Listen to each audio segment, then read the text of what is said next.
So I think practical wisdom is whatever the set of skills and dispositions and policies that help us understand and deliberate about what's good in life and help us choose the best means for pursuing those things together over the course of a life. That's a sort of formal definition of wisdom. And then I think it's your lead-in question about, why have we been pondering this for 2,000 years, and where the implication, have we made any progress since Aristotle? I think that sort of formal definition, where wisdom is those capacities that help us deliberate well and make good decisions. That's not very controversial. I think a lot of, almost everybody would accept, not everybody, but most people would accept something like that. But that's way up here at a level of abstraction that's not very helpful. And then what needs to happen is you need to fill out the details of, well, what are those policies, and which skills are important, which dispositions are helpful in that way.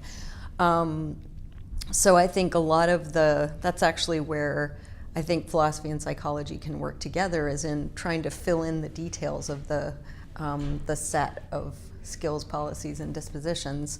And partly I think it's taken we're still talking about this 2,000 years later, because it's really hard. It's a really hard question to know how to live a good life. But partly I think we're just always going to be thinking about that. For one thing, the context that we're in, our culture, what we know about ourselves and the world keeps changing, and that throws new wrenches in the works. So, for instance, there's now all this psychological research on implicit bias, and we didn't know about implicit bias even, would you say 30 years ago? You probably know that research better than I do, but I think 30 years ago we didn't know about it. So now, if you want to be wise, it's important to know that we have biases like that, and it's important to know what kinds of policies you could enact to get past those biases. That's something that Aristotle certainly couldn't have known about. There's just no way, nor did he even care. I mean, he was in this environment where they had slaves and nobody questioned it, and women weren't citizens, and in fact, people who didn't, the number of people in the community who were citizens and could participate in politics was a very small proportion, and that wasn't something that was questioned at all. So we're in this very different cultural moment, and we know all this new stuff about ourselves, and that's going to change. I don't think it changes the basic definition of wisdom, but it's going to change how we fill out that basic definition to make it something that we can use in our lives, if that makes sense.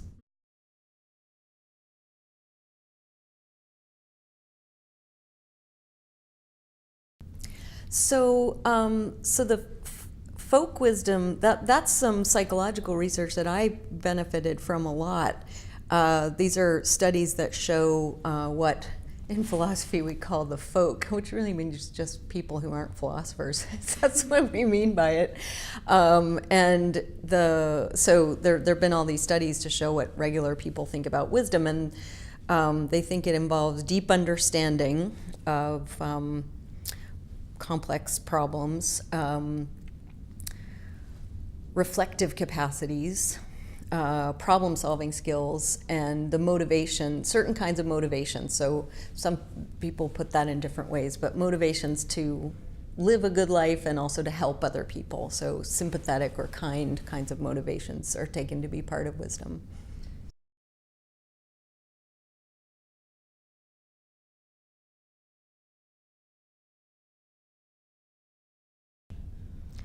I definitely do. I think there are a lot of, so one of the things in my Reflective Life book, one of the things I emphasize there is this kind of virtue that I call perspective.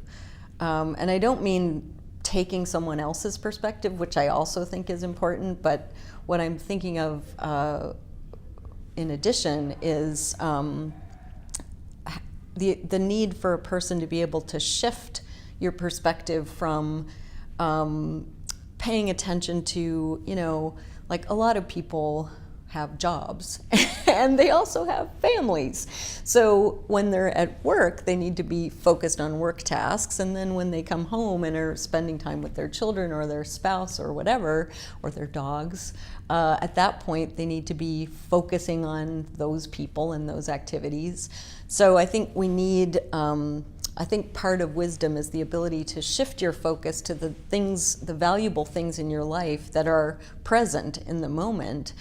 And also the ability to take a step back, a perspective from a step back, to think about your life overall and to think, what matters to me in life and how am I doing at achieving the things that matter. We shouldn't be doing that all the time because you'd never live your life if all you were doing was wondering how you're doing living your life. But I think you got to do it sometimes. I think a wise person does that sometimes. And I think there are skills for that that people can learn. You can kind of, create a strategy of every week or the end of every month. Some people do this, at the new year, of creating a moment to reflect on your life and how it's going. One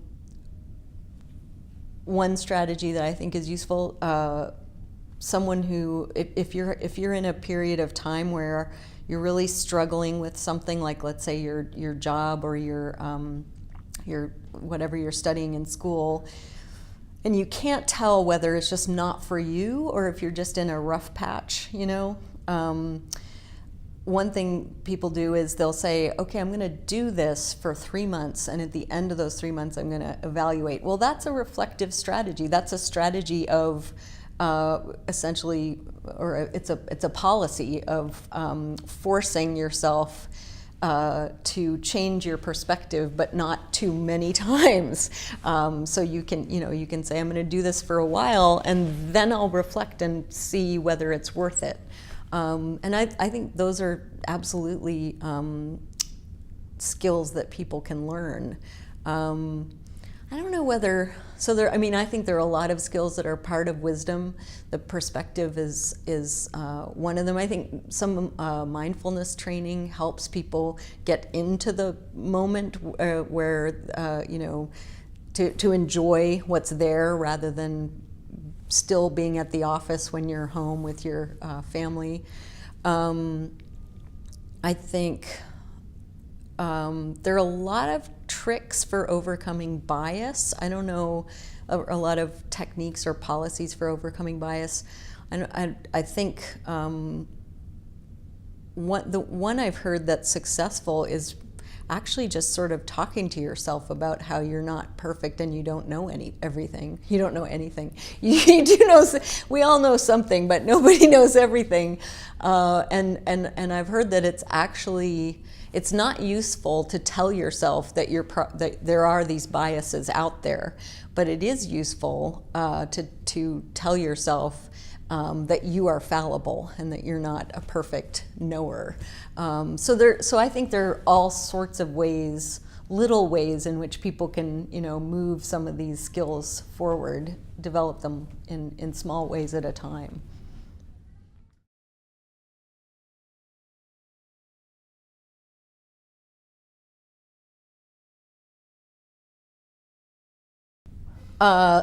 I like that you put that question as a conditional. If enough people did it, yeah. I think if enough people did a lot of things, we could make huge steps forward. I actually think, excuse me, I think if more people had some humility about what they know, I think that would go tremendous distance to improving life for everybody. And it doesn't seem like the most important thing. It seems like, we should all be more empathetic or more kind or compassionate. But I think we make huge, huge mistakes because we think we know things that we don't know. I'm obsessed with that at the moment.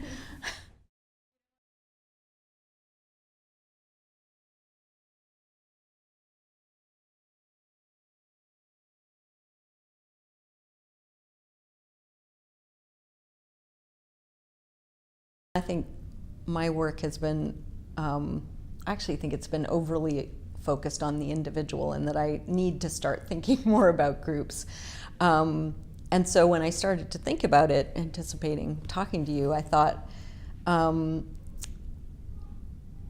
if you take what I think about wisdom, and if you were like an organizational psychologist, I think one thing that's important to do for a group is to think about what the group's values are, and to think about what are the obstacles to achieving those values, which sounds very simple, and a lot of institutions have mission statements and value statements that lay out these are our values, but they don't pay any attention to them. And if you ask people what's the mission statement, they have no idea.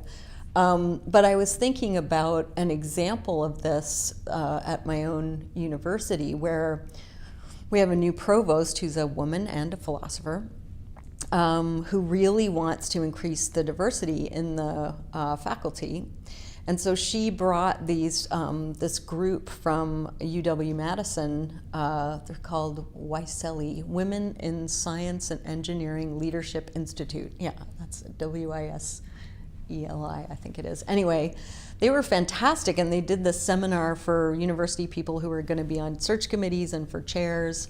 And they talked about how search committees can function better to get a more diverse applicant pool, and to encourage candidates of color and women candidates to actually take jobs. And they talked about what the obstacles are and what you need to do better. To me, that's a group of a subset of the university increasing their wisdom by thinking about what we value, recognizing the obstacles, bringing in people from outside who can tell us how to achieve them. So that's what your question got me thinking about, which is actually quite helpful to me. So I really appreciated you asking that.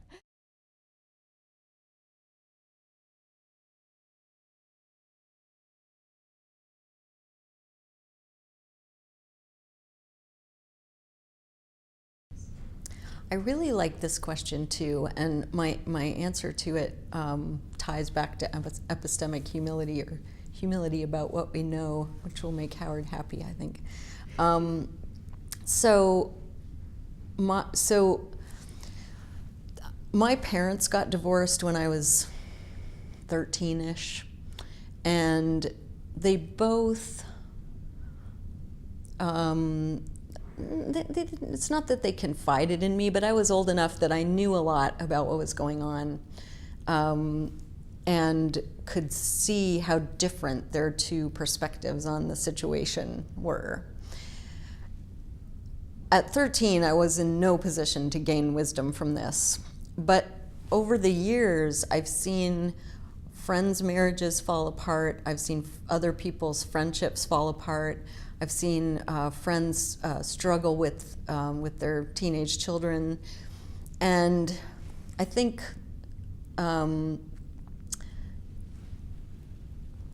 was some sort of the divorce of my own parents kind of laid the groundwork for getting the idea over time that we really don't know much about how things seem to another person. So when I watched when I watched this friendship, I was friends with these two people who, they weren't married, they were just friends, two women married to other people, but their friendship fell apart, and I could see that they just could not understand the other person's point of view at all. And I think that those kinds of experiences, that the cumulative effect was this realization that it's really hard to know what it's like to be someone else, and that people see the same, what seemed like you could film a thing that happens and two people would have a completely different perception. And if they went and described the scene to you, they would tell you a completely different story about what went on. And I think that's a really important, so having a little, I think it's helped me gain a little bit more humility about what I can know about how it is to be someone else and to struggle with the things that they're struggling with, which I think is really important for trying to help them. Because if you think you know what their struggle is, you can come in and say, well, clearly what you need to do is, and I have to admit, being the oldest of three sisters, I have had a bit of a tendency towards the bossy, like, I do think I know what you need to do. So some of those experiences have tamed that, the part of me that kind of wants to tell people, to boss people around, to point my finger at them. But I think everybody has a little bit of that. We assume too much, and we think we know how to fix things. And frankly, we're motivated because we want things to go better for the person. You want to help them. But so that's, you want to help them, and yet often it's the case that the help that you think to give is not in fact helpful because you don't really understand what they're going through. So that's a kind of a local context where I think humility, that sort of humility about what we know, is really important. And I do think I learned that from life experiences. Yeah.